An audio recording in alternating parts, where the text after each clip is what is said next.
হরে কৃষ্ণ। আমকাল চলে যাচ্ছে আর এখন গাছে গাছে পাকা সুন্দর আম, আর আম শক্ত না দিলে কি হয়, তাই আমি আজ কতগুলো পাকা আম নিয়ে নিয়েছি আম শক্ত দিব বলে। আর এটা রোদে দেওয়া ছাড়াই একদম সুন্দরভাবে আপনারা তুলতে পারবেন। সেটা কিভাবে করলাম সেটা এখন দেখুন। আমি শুধুমাত্র পাকা আমটা করে নিয়েছি, নেওয়ার পরে গোলাটা সুন্দর করে ছেঁকে নিব।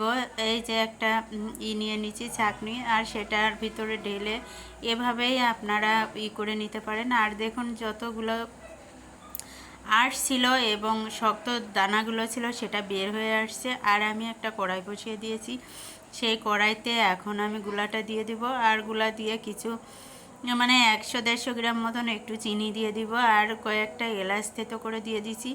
আর এলাচটা দেওয়াতে আমের রসের ভিতর সুন্দর একটা সেন্ট হয়, যা খেতে অনেক সুস্বাদু হয়। আর আমার আমটা জাল করা হয়ে গেল। এই যে আমি প্লেটটায় তেল মাখিয়ে নিয়েছি, তেল মাখার পরে আমি ওটাই ঢেলে রোদে তো দিব না, আমি ফ্যানের নিচে রেখে দেব। আর দেখুন আমি ফ্যানের নিচে রাখার পরে আমার আম শক্তটা সুন্দরভাবে হয়ে গেছে।